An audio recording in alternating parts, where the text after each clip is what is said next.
आज मैं यहाँ वाराणसी में राजघाट पर स्थित हूँ। सर्व सेवा संघ का कार्यालय। संयोगवश मुलाकात हुई एसडीएम मदन मोहन वर्मा जी से।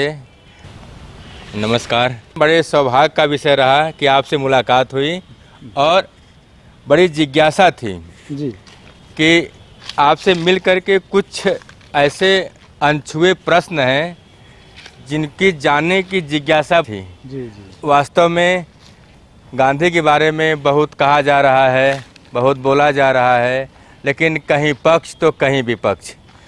परंतु आज का जो परिवेश है, जो युवा पीढ़ी का परिवेश है, वो गांधी से थोड़ा सा उसके निगेटिव विचारधारा आ रही है, क्योंकि उनको जो फीडबैक मिल रहा है, जो तरह तरह के मीडिया आ चुकी हैं और उनसे तो युवा कि क्यों न आपका इतना गहन अध्ययन है गांधी जी के बारे में और आपने गांधी पर काफ़ी काम किया है और आपके विचार से ऐसा महसूस हुआ कि गांधी आज की पीढ़ी को नई दिशा देने के लिए गांधी को एक बार पढ़ना बहुत ज़रूरी है, खास करके हमारी युवा पीढ़ी को, क्योंकि अगला भारत उन्हीं के हाथ में है।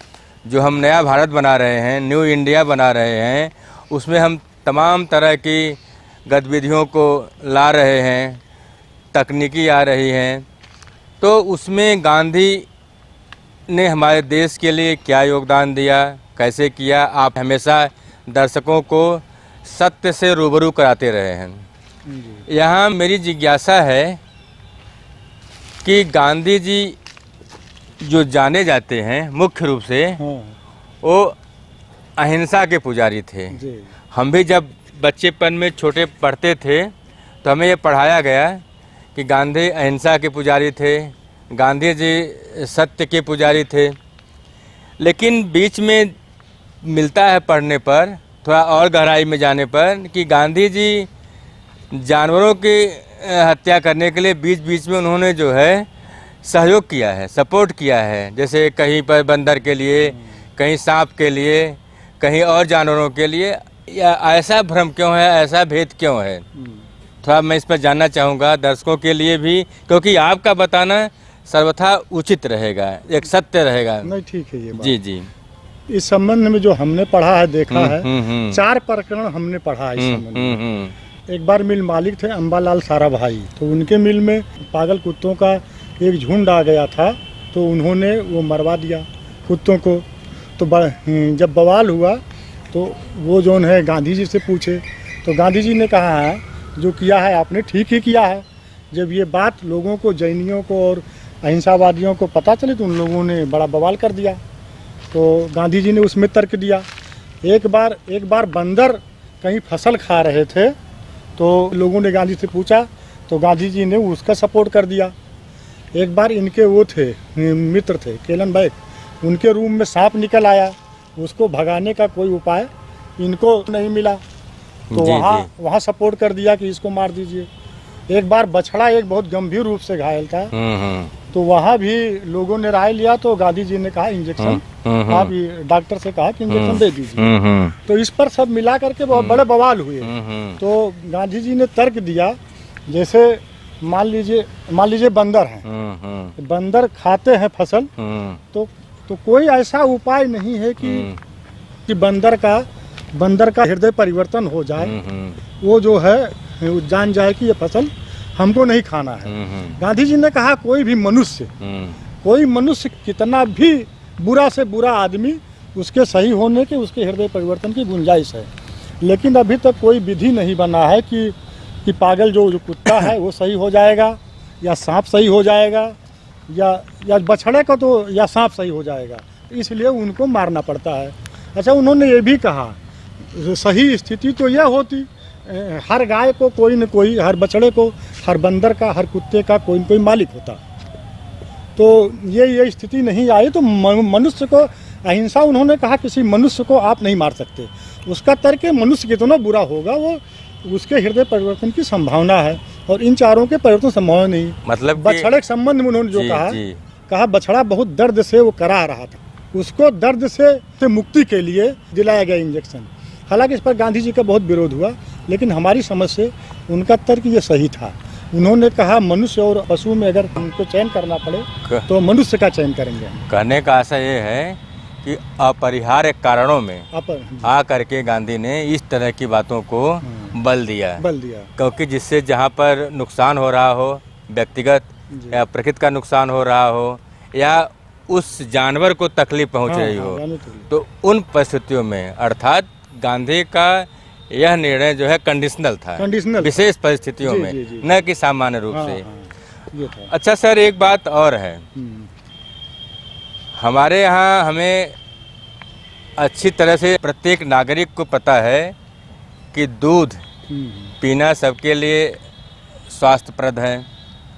उसके यहाँ भी हमारे यहाँ कुछ नियमावली हैं बनाई गई कि इसको जो है सनातन ने, ऋषियों ने भी ध्यान रखा है कि अगर गाय दूध दे रही है, भैंस दूध दे रही है, तो उसके जो 4 भाग से दूध निकाला जाता है स्तन से, एक स्तन को छोड़ देते हैं उसके बच्चे के लिए।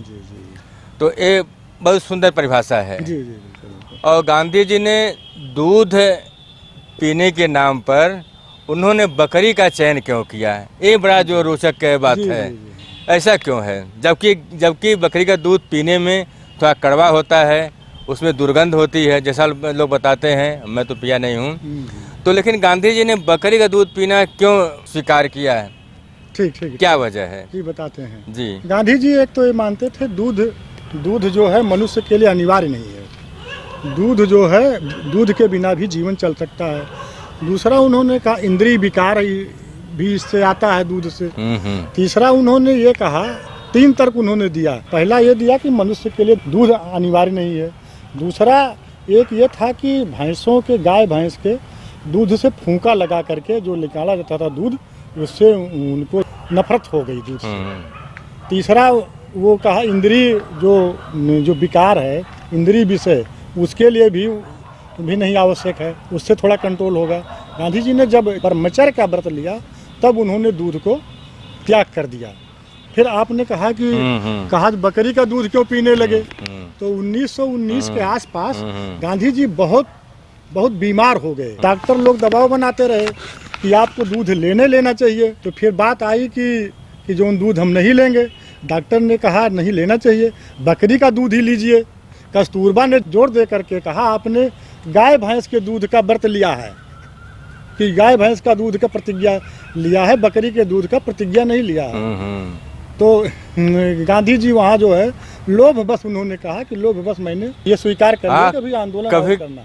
कभी गांधी की प्रतिज्ञा भी जो है लोगों को अजीबोगरीब लगती है और समझ नहीं पाते हैं। तो अपने अनुसार अपना विवेक जो है लगाते हैं उसमें और नए तर्क गढ़ लेते हैं।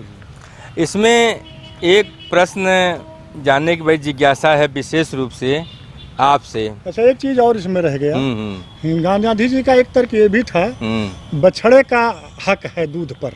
4 तर्क दिया उन्होंने। वो तो मैं बताया आपको कि हमारे व्यवस्था बछड़े पर का तर्क है। व्यवस्था है कि हाँ, एक जो है कि उसके बच्चे का हक पहले। और दूसरा बात जो प्रश्न आपसे जानने की विशेष जिज्ञासा है, गांधी जी अगर सबसे अधिक जाने जाते हैं तो आंदोलन के लिए।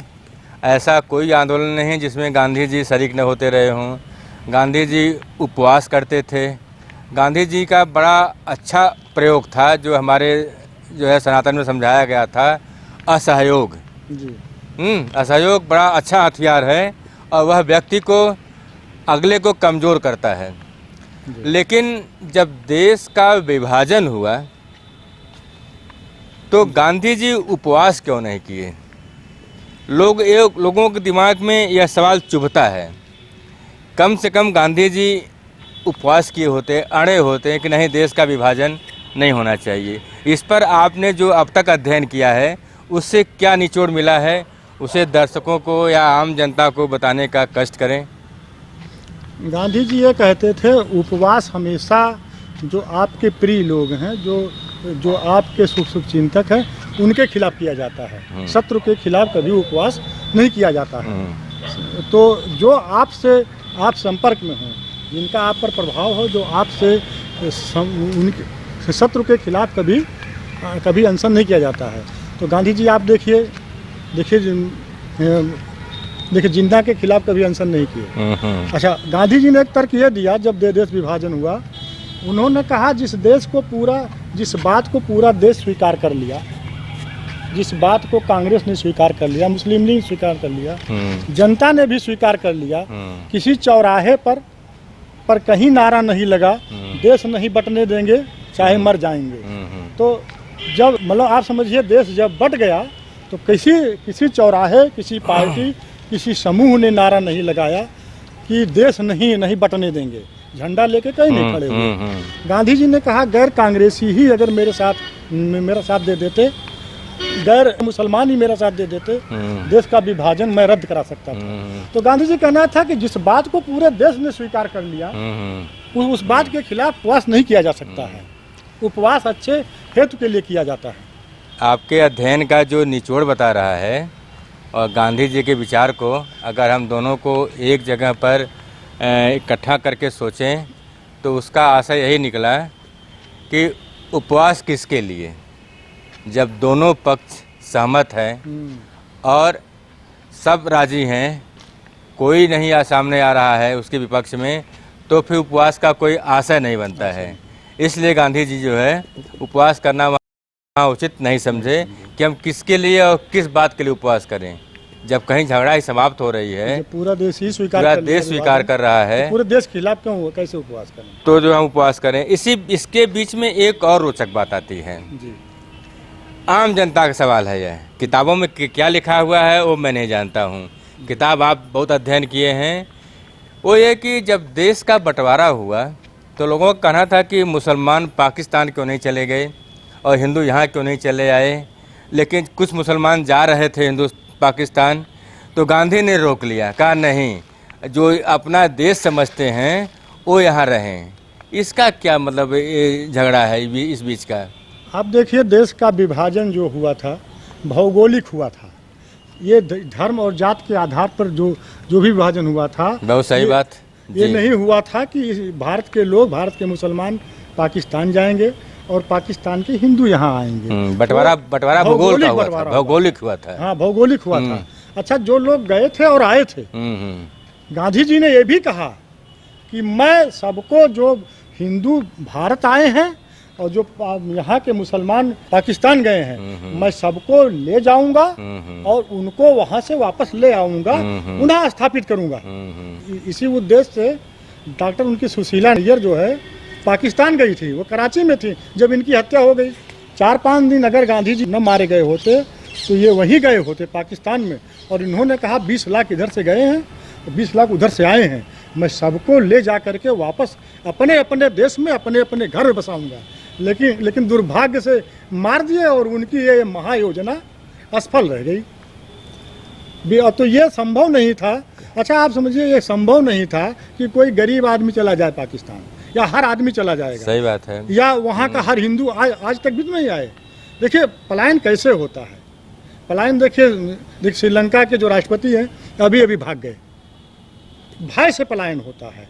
तो जो हिंदू पाकिस्तान से भाग के आए, भय से आए, जो भारत के मुसलमान भाग के गए वो भय के कारण गए। इसमें कोई गांधी का रोल या कोई जो है या कोई राजनीतिक, जम्मू कश्मीर में नहीं भागा लोग। सही बात है। जम्मू कश्मीर में जब 97 में हत्या शुरू हुई, बवाल शुरू हुआ, जी। तो वहाँ के हिंदू यहीं भाग आए, पूरी सेना अपनी थी, वो थी। तो जहाँ भय होता है विस्थापन वहाँ होता है। गांधी के कारण न विस्थापन हुआ है न कुछ हुआ है। कभी कभी मुझे ऐसा लगता है इन सारी चीज़ों को देख करके कि किसी एक व्यक्ति को या किसी एक नेता को दोषी ठहराने से बेहतर है कि हमें अपने गिरेबान में भी झांकना चाहिए। हमारा भी तो कोई दायित्व बनता है ना, कि मैं हर बात केवल दूसरे पर ही छोड़ दूं कि नहीं वो ऐसा नहीं किए। तो आपको क्या लगता है, आदमी कभी कभी अपना खुद का भी जो है मूल्यांकन करना चाहिए कि ऐसी परिस्थितियों में हमारा क्या रोल है? आज की जो स्थिति है, लोग अपना अपना आज ही देख लें, उस समय की तो बात छोड़िए। उस समय आप देखिए देश विभाजन की बात तो सब कर रहे थे। नवाब कहते थे जो अंग्रेज़ों से कि देश आपने हमसे छीना है, राजा लोग कहते थे हमसे छीना है, साउथ वाले अलग प्रांत मांग रहे थे। आज भी देखिए सिख लोग जो खालिस्तान की मांग है वही तो बवाल है, जम्मू कश्मीर की विवाद वही तो बवाल है। तो हर नवाब मांगता था, हर देश में हर जाति अब अपनी मांगती थी। जो दलित नाराज हैं गांधी जी से, उसके पीछे यही तो कहते हैं देश नहीं बंटने दिए हमारा। तो देश बांटने की बात तो सभी कर रहे थे, गांधी ही तो अकेले थे। 1900 जब गोलमेज सम्मेलन हो रहा था, गांधी को छोड़ करके सारे नेता अपने अपने जाति और धर्म की बात कर रहे थे, सिर्फ सही, गांधी देश की बात एकदम कर रहे थे। 100% सत्य बात आप बता रहे हैं कि वहाँ कोई देश के लिए नहीं लड़ देश के रहा लिए नहीं गया, था, वहाँ बात कर लोग रहा था। केवल अपने लिए लड़ रहे अपने थे, अपने जात धर्म के लिए लड़ रहे थे। और वही जहर आज भी फैला हुआ है। आज भी खालिस्तान की मांग, आज भी फैला खालिस्तानी हुआ जो है। जम्मू कश्मीर वही है। बहुत आपके विचारों से आंखें खुल गई कि वास्तव में सत्यता क्या है। इसमें एक व्यक्तिगत प्रश्न जो है आपसे अंतिम प्रश्न पूछ रहा हूँ कि बच्चे भी पूछते हैं कभी कभी क्लास में चलते हुए राह में, चूँकि एक अध्यापक हूँ तो इसलिए जो है लोग सोचते हैं कि गुरुजी जो बताएंगे वो सच बताएंगे। हमको लगता है ब्रह्मचर्य वाला पूछने वाले हैं क्या? तो व्यक्तिगत सवाल ये है ब्रह्मचर्य वाला कि पूछने वाले हैं। गांधी के ब्रह्मचर्य के नियम पर बड़े प्रश्न उठते हैं, इसकी क्या सत्यता है?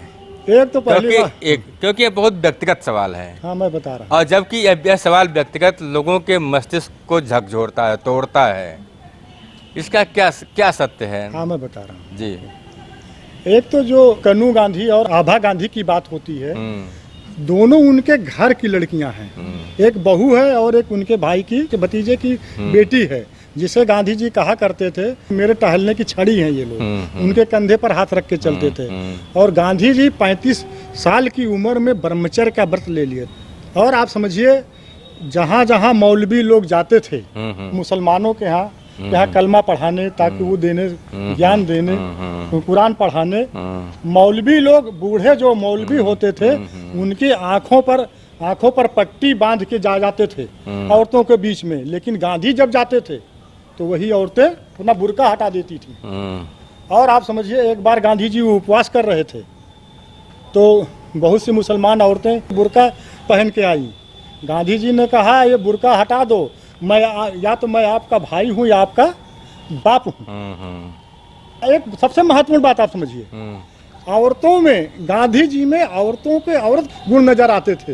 ये विश्व में पहले आदमी गांधी जी होंगे जिनमें गांधी जी में औरतों के गुण नजर आते थे। और औरतों को गांधी जी में औरत दिखाई पड़ते थे। तो यहाँ तक मामला है। और जो वो दिखाते हैं ना कंधे पे हाथ रखे हुए, तो उनके घर की बेटी हैं। यहाँ मैं आपको रोकूंगा। हमारे साहित्य में प्रेमचंद का बड़ा ऊंचा स्थान है। जी जी जी। तो प्रेमचंद ने अपने उपन्यास में या कह लीजिए कि अपनी काव्य यात्रा में उन्होंने एक जगह एक बड़ी अच्छी बात कही है, उसी बात को आप दोहरा रहे हैं। उन्होंने कहा है कि अगर मनुष्य के अंदर स्त्रीत्व आ जाए तो वह देवता हो जाता है। हाँ, तो ये गांधी जी इतिहास के पहले आदमी मिलेंगे जिसमें औरतों के औरत गुण नजर आते थे। जो जहाँ होते थे वैसे ही दिखाई पड़ते थे। आप पूरा इतिहास साहित्य देख लीजिए, जितनी भी साहित्य लिखे गए हैं गांधी के दौरान, बिना गांधी का जिक्र किए किसी ने अपनी कोई किताब बंद नहीं की है। जयप्रकाश नारायण का मैं अंतिम कथन बता दूं, जो मुझे सबसे ज़्यादा प्रिय लगता है।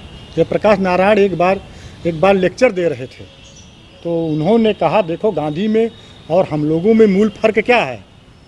तो उन्होंने उसको समझाते हुए बताया कि देखो हम हैं, नेहरू हैं, राजेंद्र प्रसाद हैं, आज़ाद हैं, और सब नेता जो है किताब पढ़ कर के नेता बनते हैं, लेकिन किताबें गांधी से पैदा होती हैं। इसीलिए गांधी को समझने में हमको समय लगा। बहुत सुंदर बात बताई आपने, इसके लिए बहुत बहुत आपको आभार और प्रणाम करता हूं। और आपकी बात से महसूस जो हमें अनुभूत हुई कि कुछ प्रश्नों को लेकर के व्यक्ति को गांधी के प्रति या किसी महापुरुष के प्रति थोड़ा अपने विचार को भी परिमार्जित करना चाहिए। हमेशा गंदे विचार ही नहीं सोचना चाहिए, क्योंकि गांधी से बड़ा महामानव कोई मिला नहीं। एक बात और बता दूं लास्ट में, गीता की जितनी परिकल्पना है, भक्ति मार्ग, योग मार्ग, कर्म मार्ग, स्थित प्रज्ञ, निष्काम कर्म, वो सब गांधी में बहुत सुंदर गीता की पूरी संरचना गांधी में समाई है। आपने जो प्रश्न अभी तक पूछे हैं, बड़ा अच्छा प्रश्न पूछे हैं। हो सकता है जनता को या लोगों का कुछ भ्रम, जो बातें समाज में घूम रही हैं जी, बहुत धन्यवाद। वही जिज्ञासा थी। मुलाकात होगी और गांधी पे जो भी भ्रम वाले प्रश्न हैं, हाँ मैं अवश्य पूछूंगा। मैं कोशिश करूंगा हर प्रश्न का उत्तर दूं। ठीक है, बहुत बहुत प्रणाम आपको। फिर मिलेंगे